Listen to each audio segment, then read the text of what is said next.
पालीगंज के ऐतिहासिक धरती के महान सुपुत्र स्वर्गीय राम लखन बाबू, चंद्रदेव वर्मा जी, स्वर्गीय कन्हैया बाबू जी को नमन करता हूं। और आज पालीगंज में सभा में उपस्थित आदरणीय राहुल गांधी जी, हमारे बड़े भाई मुकेश साहनी जी, दीपांकर जी, अनिल जी, अखिलेश जी, पूनम देवी जी, भीमा भारती जी, अभय कुशवाहा जी, श्रवण कुशवाहा जी, मधु मंजरी जी, आलोक रंजन जी, कारी सोहेब साहब, भोला यादव जी, दीनानाथ यादव जी, रामविलास पासवान जी, शक्ति यादव जी और सभी पालीगंज के हमारे मतदातागण, अभिभावक, बुजुर्ग, माताएं, बहनें, नौजवान, युवा साथी, इतने गर्मी में आप लोग आए हैं। आप सबको हाथ जोड़ करके हम धन्यवाद देते हैं। आप सब लोगों का स्वागत और अभिनंदन करते हैं। तो मिजाज बना टनाटन, हम मिजाज रखिए टनाटन टनाटन टनाटन। नौकरी मिलेगा फटाफट फटाफट फटाफट। गरीब दीदी के खाता में 1 लाख जाए खटाखट खटाखट खटाखट। अब भाजपा के हो जाए सपाचट सपाचट सपाचट। और लालटेन पर वोट गिरी ठकाठक ठकाठक ठकाठक। देखिए निशा दीदी यहां से चुनाव लड़ रही है। आप सब लोगों से अपील है कि लालटेन पर बटन दबा करके इनको भारी बहुमत से जिताएं और लालू जी, राहुल गांधी जी के हाथों को मजबूत करने का काम करें। ज्यादा समय हम नहीं लेंगे। हम तो आपके बीच आते रहते हैं, अपनी बात को रखते हैं, लेकिन 17 महीने में हम लोगों ने जो काम किया वो 17 साल में भी नहीं हुआ। 5 लाख लोगों को, नौजवानों को सरकारी नौकरी दिया गया। 3 लाख नौकरी प्रक्रियाधीन करा दिया गया। समझो 8 लाख हो जाता, वरना चाचा जी ने पलटते तो वो चाचा जी पलट गए। अब पलट गए कि भाजपा वाला हाईजैक कर लिया। वो तो बुजुर्ग हैं भाई, हमारा तो पूरा सम्मान है अपने चाचा के प्रति। बुजुर्ग हैं, अभिभावक हैं, यही कामना है कि जहां भी रहे सुखी रहे, स्वस्थ रहे। लेकिन चाचा ने कहा था जो 14 में आए हैं वो 24 में जाएंगे। मुझे पूरा विश्वास है, भले ही चाचा जी का शरीर वहां है लेकिन मनवा यही जाए। कल चाचा जी बोल दिए नरेंद्र मोदी जी, उनकी इच्छा है कि नरेंद्र मोदी जी मुख्यमंत्री बन जाए। कभी ना कभी तो अंदर की बात सामने आ ही ना जाती है। बनारस में नामांकन हुआ, वो हुजा नहीं गए। मोदी जी के नामांकन में नहीं गए, चाचा जी बीमार हो गए थे। अरे बूझे वाला बूझा था कि सोना आकर पीता रहा। सब समझने वाले समझते हैं। तो हमारा तो पूरा सम्मान रहेगा। लेकिन आप देखिए, हम लोगों ने 17 महीने में आप लोगों से वादा किया था जाति आधारित गणना कराएंगे, हम लोगों ने कराया। और नरेंद्र मोदी जी मना कर दिए थे जब हम मिलने गए थे, तो 1 घंटा हमारी बात हुई। पूरा बिहार का डेलीगेशन, हर पार्टी का डेलीगेशन गया था। उनका ये मंसूबा था कि अगर भाई जाति आधारित गणना हो जाए तो आरक्षण को बढ़ाना पड़ेगा। हम लोगों ने बिहार में 75% आरक्षण को बढ़ाया, लेकिन नरेंद्र मोदी जी के धमनी में भी आरक्षण का वो विरोध करते हैं। वो लोग नहीं चाहते। सॉलिसिटर जनरल तुषार मेहता को खड़ा कर दिया गया था जब हम लोग कास्ट पे सर्वे करा रहे थे सुप्रीम कोर्ट में उसके खिलाफ। ये आरक्षण विरोधी लोग हैं। जब मंडल चला था तो मंडल विरोधी, आरक्षण विरोधी यात्रा में अपने गुरु अडवाणी जी के सारथी बने हुए थे, आरक्षण का विरोध कर रहे थे। और यहां बिहार आकर के बोलते कि लालटेन वाला पिछड़ों का, गरीबों का, दलितों का आरक्षण छीन लेगा, अति पिछड़ों का।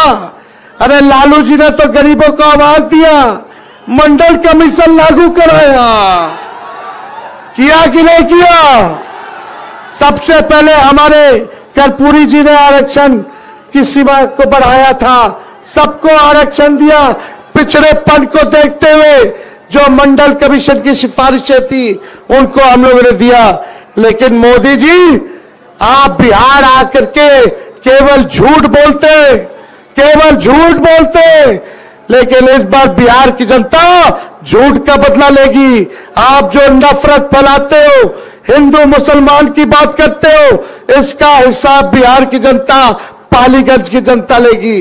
बताओ, पालीगंज की जनता 10 साल प्रधानमंत्री रहे, वो 10 साल से सांसद उनका, 17 साल से राज्य में सरकार उनका, अगर 17 महीने हमारा हटा लो तो बताओ पालीगंज को उन लोगों ने क्या किया? मोदी जी ने एक काम बताओ जो पालीगंज के लिए किया हो मोदी जी का। वो काम की बात नहीं कर सकते, वो केवल बकवास कर सकते हैं। क्या बकवास कर रहे बिहार आके? उनको हिसाब देना था 10 साल बिहार के लिए क्या किया, देना चाहिए था कि नहीं देना चाहिए था, लेकिन उन्होंने हिसाब नहीं दिया। उन्होंने 5 साल बताना चाहिए कि वो 5 साल बिहार के लिए क्या करेंगे, लेकिन उसका भी कोई जिक्र नहीं किया। सबसे बड़ा मुद्दा हमारा बेरोजगारी का है, गरीबी का है, महंगाई का है, लेकिन हमारे प्रधानमंत्री गरीबी का ग नहीं बोलते, महंगाई का मां नहीं बोलते, बेरोजगारी का बा नहीं बोलते। यहां आकर के क्या बोलते हैं? मटन, मछली, मंदिर, मस्जिद। अब बोलते लालटेन वाला मुजरा करता है। बताओ, ऐसी भाषा किसी प्रधानमंत्री को बोलनी चाहिए क्या? कितनी घटिया भाषा है ये। प्रधानमंत्री की गरिमा को गिराने वाली बात है कि नहीं है? कौन ऐसी भाषा बोलता है कि मुजरा कर रहा है, मुजरा कर रहा है? अरे भैया, आप क्या काम के ही बताओ। और यहां आकर के क्या बोले प्रधानमंत्री जी? ए बिहार के लोग सुनो, नए नौजवान, प्रधानमंत्री जी आके बोलते कि तेजस्वी को जेल भेजेंगे। हमको बोले कि जेल भेज देंगे। हम बोलना चाहते हैं हमने नौकरी दी इसलिए जेल भेजोगे। हम गरीब की बात कर रहे, आरक्षण की बात कर रहे, तो हमको जेल भेजोगे। हम संविधान, लोकतंत्र बचाने की बात कर रहे, भाईचारे बचाने की बात कर रहे, तो जेल भेजोगे। ये तानाशाही और इस पर उनका जो घमंड है, बिहार की जनता तोड़ने का काम करेगी। जिसको मन उसको जेल भेजो। कहते हैं राहुल जी को जेल भेज देंगे, हमको जेल भेज देंगे, हेमंत सोरेन जी को जेल भेज दिया, केजरीवाल जी को जेल भेज दिया। हम मोदी जी को कहना चाहते हैं ये दिल्ली और झारखंड नहीं बिहार है। एक बार हाथ लगा करके दिखाओ। अरे लालू जी नहीं डरे मोदी जी से, तो लालू जी का बेटा डरा जाएगा। अरे बिहारी लोग डराएगा गुजराती से। अरे खुल के बोलो, डरोगे? लड़ाई लड़ना है कि नहीं? और लड़ेंगे, जीतेंगे। और मोदी जी का तो बाय बाय हो गया। अरे विदाई हो गया कि नहीं हो गया? तो ज्यादा कुछ नहीं कहेंगे, एकजुट रहिएगा। और तो हम कुछ कहना नहीं चाहते। यहां के सांसद जो है, लालू जी ने इतना बढ़ाया, उनको सब कुछ दिया, और आज लालू जी को ही गाली दे रहे हैं। हम लोगों को गाली दे रहे हैं। लालू जी को जेल भिजवाना चाहते हैं, तेजस्वी को जेल भिजवाना चाहते हैं। इसका हिसाब लोगे कि नहीं लोगे? दोनों हाथ ऊपर करके बताइए, लोगे कि नहीं लोगे? तो हम लोगों की सरकार बनने जा रही है, और जब सरकार बनेगी तो मुझे पूरा विश्वास है हमारी सरकार बिहार पर विशेष ध्यान देगी, और जो आप लोगों का पिछड़ापन है, जो गरीबी है, उसको दूर करेगी, और मुख्य राज्यों में लाने का 100% प्रयास करेगी और हम लोग विकसित राज्य बनने वाले हैं। इसलिए आप सब लोग जो है एक एक वोट लालटेन पर बटन दबा करके भारी बहुमत से जिताएं। तो चुपचाप चुपचाप चुपचाप अब देखो बैठ के बोल रहे हैं, 230 से ज्यादा सभा कर लिए। हम डॉक्टर साहब को बोले कि बेड रेस्ट हम तब तक नहीं करेंगे जब तक नरेंद्र मोदी जी को बेड रेस्ट नहीं करा देते। तो ज्यादा समय नहीं है, भाजपा बनाओ। अरे आवाज आना चाहिए पीछे से, भाजपा बनाओ, भाजपा बनाओ, भाजपा बनाओ। बहुत बहुत धन्यवाद। जय हिंद, जय बिहार, पाली की जनता जिंदाबाद।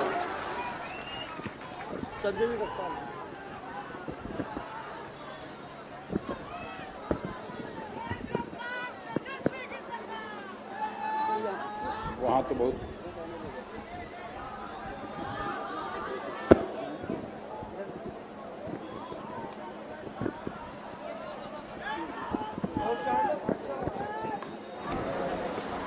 हेलो बहुत बहुत धन्यवाद तेजस्वी जी। अब हम अंतिम वक्ता के रूप में इस देश में गरीब गुरबों की आवाज, इस देश में मोदी की अहंकारी सत्ता को चुनौती देने वाले परम आदरणीय राहुल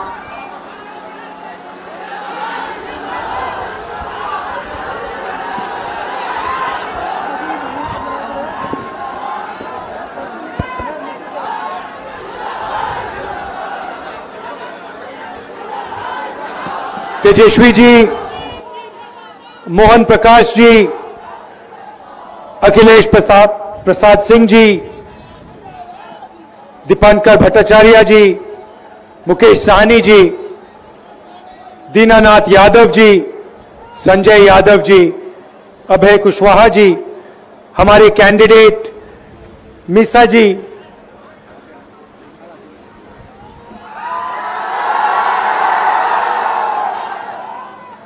भारी बहुमत से जिताना है।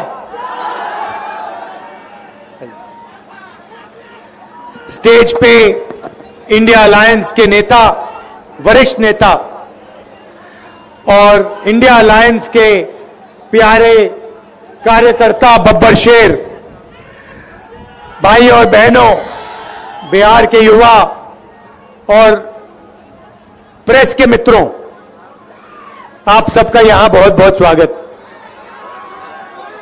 ये मैं कह देता हूं प्रेस के मित्रों, मगर ये हमारे मित्र नहीं है, ये अदानी के मित्र हैं।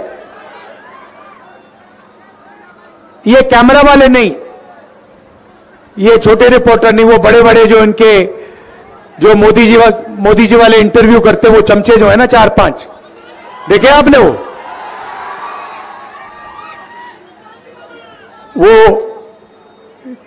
तेजस्वी जी के साथ मेरे साथ इंटरव्यू करते हैं तो अलग अलग सवाल पूछते हैं, और मोदी से इंटरव्यू करते हैं तो कहते हैं, मोदी जी आप आम कैसे खाते हो? आप क्या चूस के आम खाते हो या काट के आम खाते हो? कैसे खाते हो? कौन सा आम आपको अच्छा लगता है?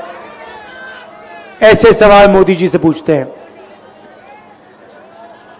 एक ने पूछा थोड़ा मुश्किल, मोदी जी के लिए थोड़ा मुश्किल सवाल पूछ लिया। वो जैसे पेपर लीक होता है ना यहां पे, वैसे ही उनका इंटरव्यू है, पेपर लीक वाला इंटरव्यू होता है उनका। सारे सवाल पहले उनसे पूछे जाते हैं। तो एक ने पूछा, मोदी जी लोग कह रहे हैं कि हिंदुस्तान में अमीर लोग अमीर होते जा रहे हैं और गरीब लोग गरीब होते जा रहे हैं, इसके बारे में आप क्या सोचते हो? तो पहले 30 सेकंड नरेंद्र मोदी जी सोचे ऐसे,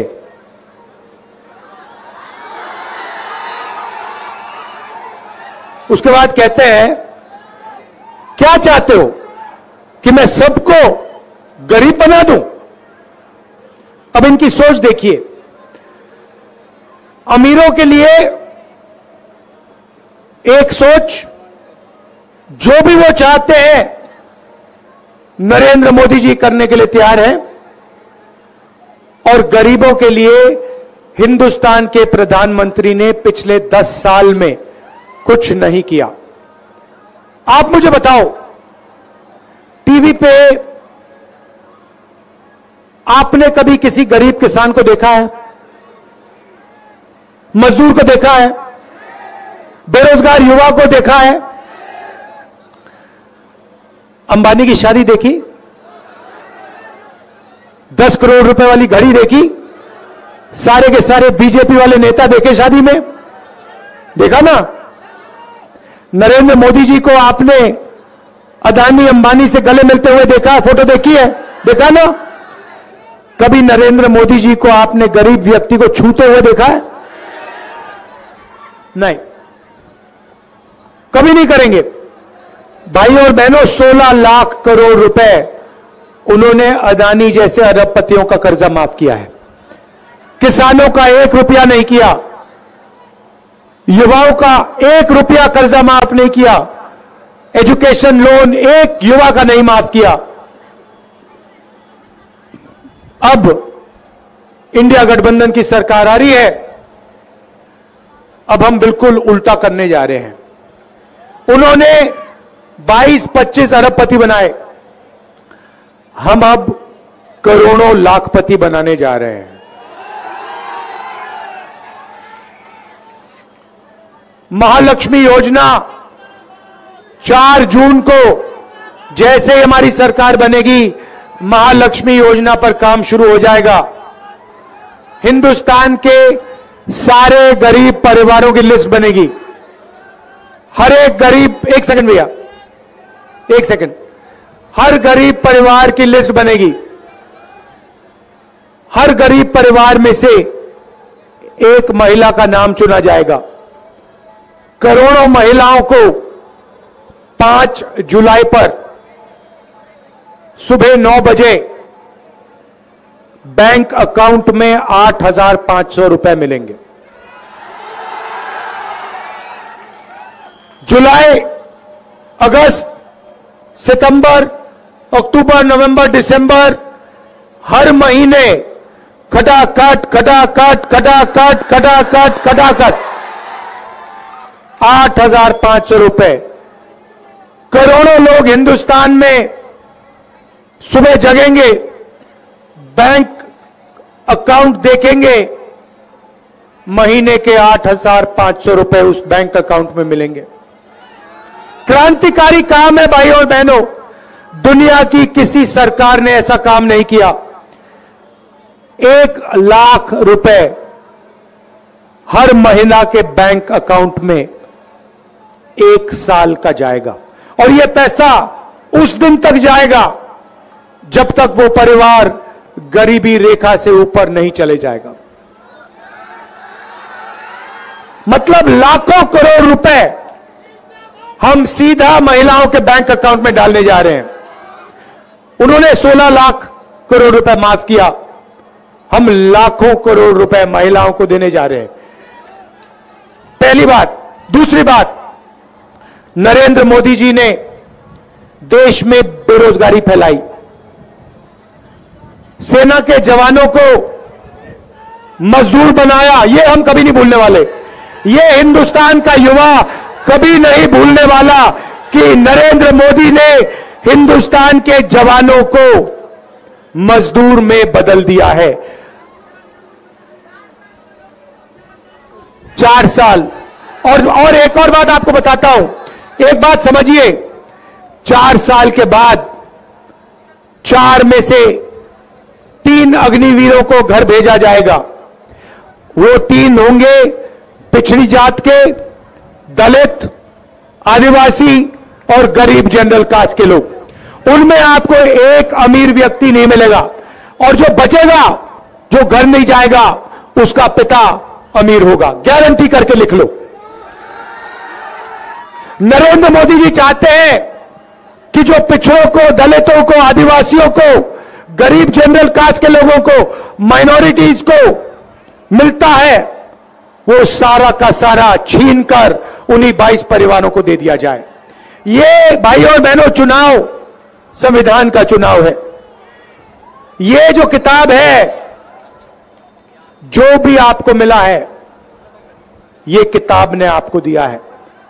आरक्षण हो, सफेद क्रांति हो, हरी क्रांति हो, जमीन का अधिकार हो, भोजन का अधिकार हो, मनरेगा हो, जो भी आपको मिला है इस संविधान ने आपको दिया है।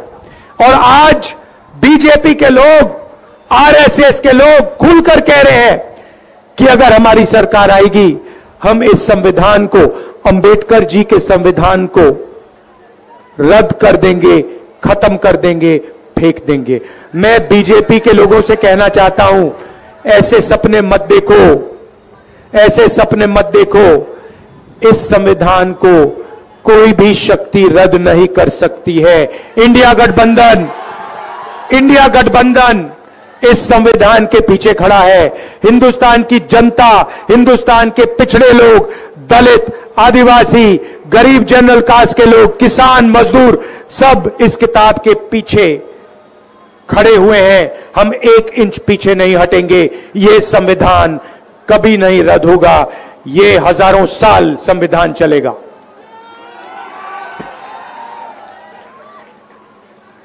तो महिलाओं को बैंक अकाउंट में 1 लाख रुपए। अब यहां युवा पूछ रहे हैं, राहुल जी आपने महिलाओं की बात की, हमारा क्या होगा? सबसे पहला काम आपके लिए, हिंदुस्तान के युवाओं के लिए, ये जो अग्निवीर योजना है ना, अग्निवीर योजना, इसको हम फाड़ के, ऐसे फाड़ के कूड़ेदान में फेंकने जा रहे हैं। उठा के फाड़ के कूड़ेदान के अंदर। यह नरेंद्र मोदी की योजना है। हमें 2 तरीके के शहीद नहीं चाहिए, हमें 2 तरीके के जवान नहीं चाहिए। अगर जवान होगा, हर जवान को शहीद का दर्जा मिलेगा, हर जवान को पेंशन मिलेगी, हर जवान को कैंटीन मिलेगी और हर जवान की रक्षा हिंदुस्तान की सरकार करेगी। ऐसा हिंदुस्तान नहीं चाहिए जहां गरीबों को आप अग्निवीर बनाते हो और अमीर लोगों को पेंशन देते हो, कैंटीन देते हो, सब फैसिलिटीज देते हो। हमें एक जवान चाहिए। अग्निवीर योजना को हम खत्म कर रहे हैं, रद्द कर रहे हैं, पहला काम।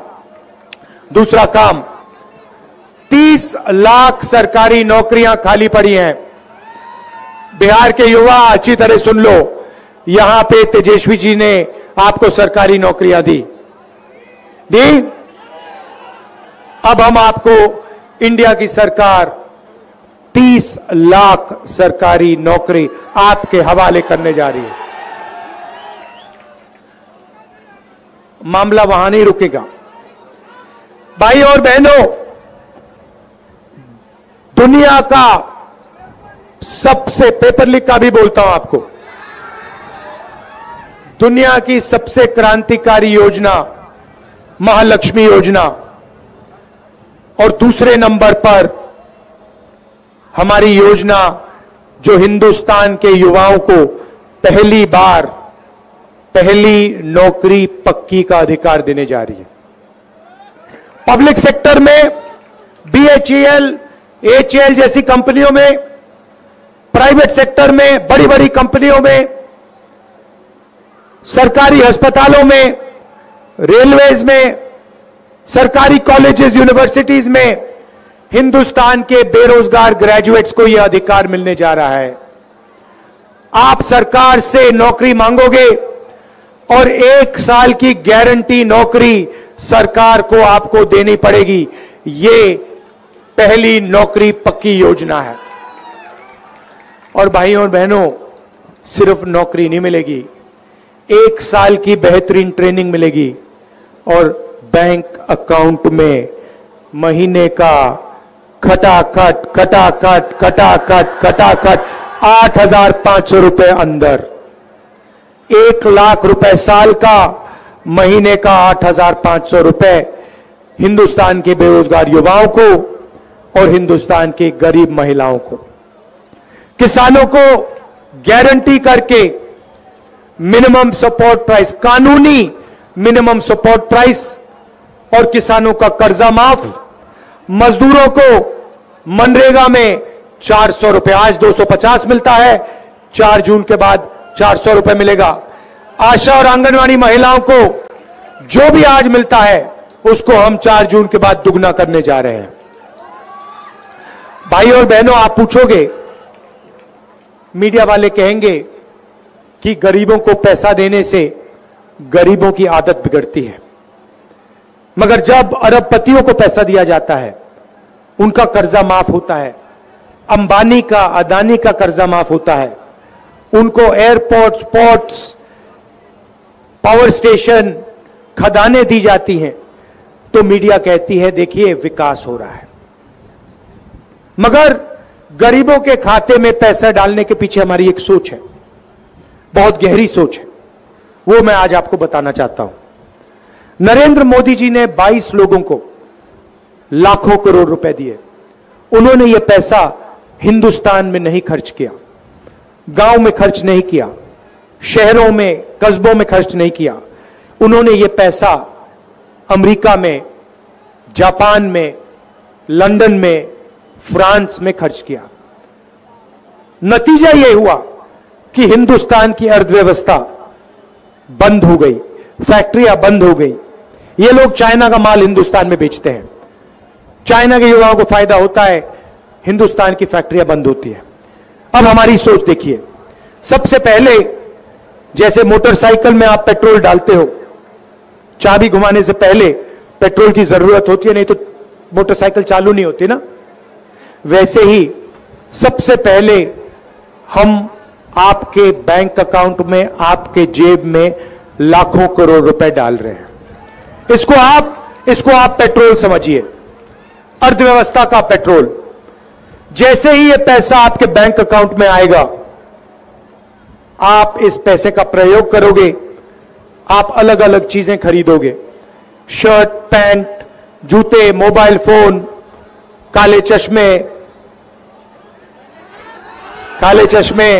वो बॉलीवुड वाले, मोटरसाइकिल, स्कूटर, कैमरा, ये सब चीजें खरीदोगे।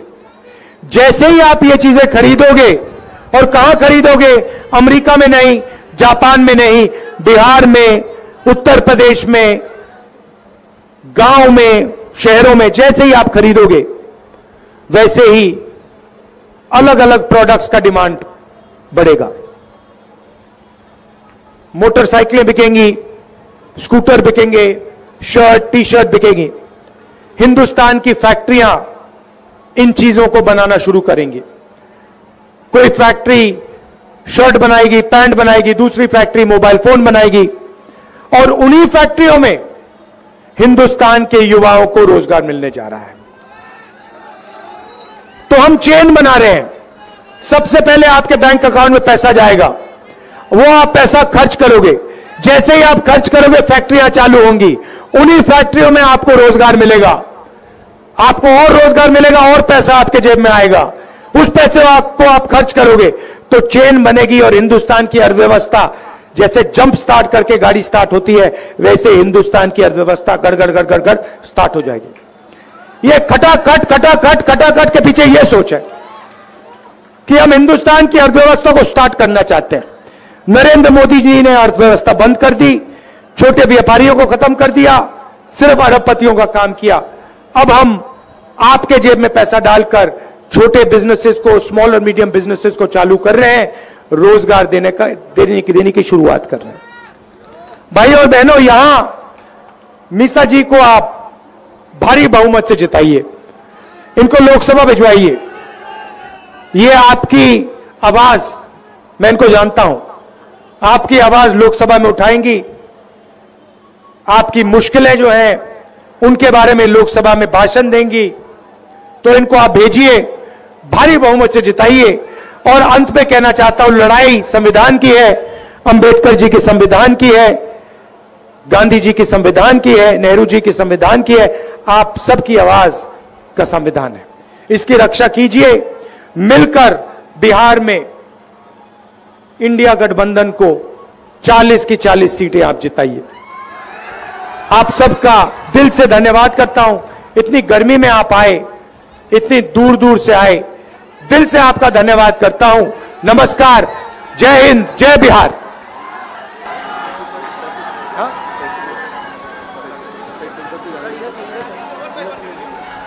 देश का भावी प्रधानमंत्री राहुल गांधी जिंदाबाद, राहुल गांधी जिंदाबाद, तेजस्वी प्रसाद यादव जिंदाबाद, तेजस्वी प्रसाद यादव जिंदाबाद।